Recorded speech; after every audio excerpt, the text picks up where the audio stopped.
Hello everyone, welcome to our channel knowledge of philosophy.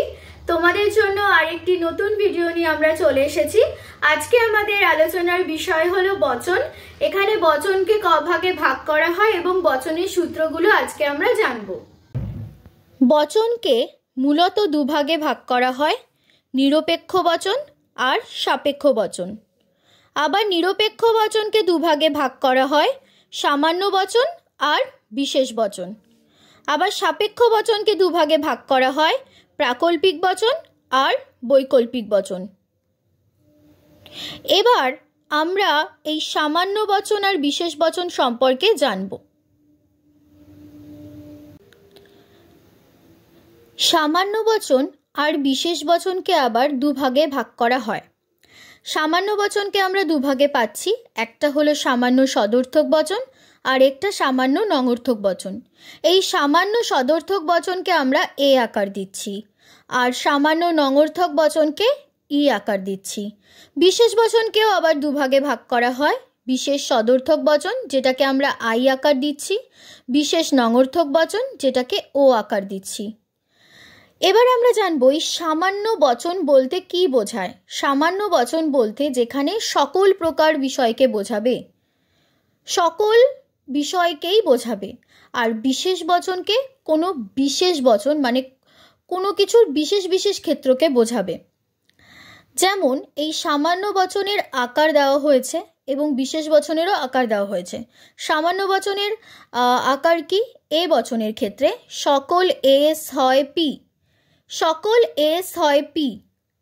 তাহলে এখানে সকল বলতে পুরো অংশটুকুনি বোঝাচ্ছে, মানে অনেককে বোঝাচ্ছে, সকলকেই বোঝাচ্ছে। এটা কিন্তু এ বচনের ক্ষেত্রে। এই এ বচনের ক্ষেত্রে এই সামান্য সদর্থক বলে এখানে হয় কথাটা উল্লেখ করা হয়েছে। আমরা জানি একটা বাক্যের উদ্দেশ্য আর বিধেয় থাকে। এই ক্ষেত্রে যেটা হচ্ছে ইংরেজিতে বলে সাবজেক্ট অ্যান্ড প্রেডিকেট। যেখানে এক্ষেত্রে এখানে উদ্দেশ্য আর বিধেয়টাকে আমরা বুঝবো যে সকল এস হয় পি, এখানে উদ্দেশ্যটা এস আর বিধেয়টা পি। ই বচনের ক্ষেত্রে কোনো এস নয় পি, এখানে কিন্তু সামান্য নঙর্থক বলেছে, তাই এখানে নয় হয়েছে, যেহেতু না বাচক বোঝাচ্ছে। কোনো এস নয় পি।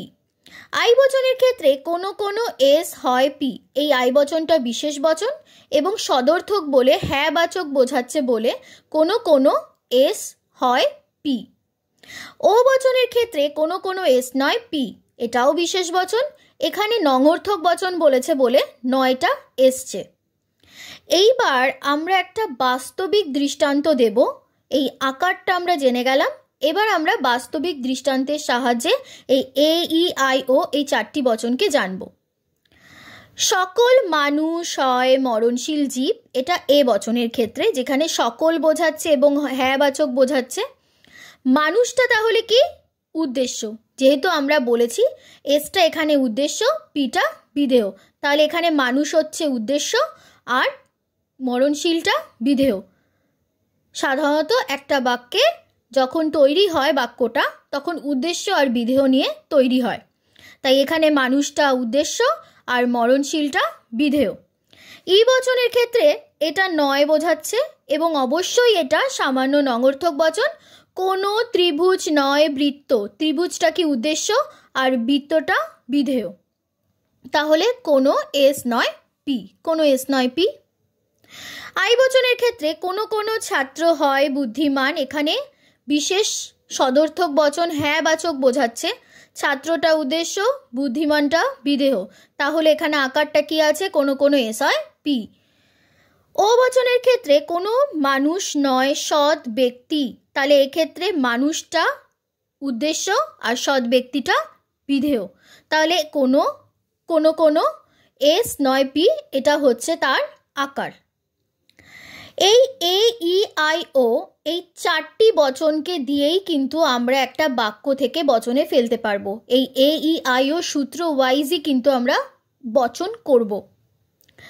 আমাদের ভিডিওটি যদি তোমাদের ভালো লেগে থাকে অবশ্যই লাইক, শেয়ার অ্যান্ড সাবস্ক্রাইব করে ফেলো এবং আমাদের চ্যানেলের নতুন আপডেট পেতে হলে লাইক শেয়ার সাবস্ক্রাইবটা কিন্তু অবশ্যই করে ফেলো।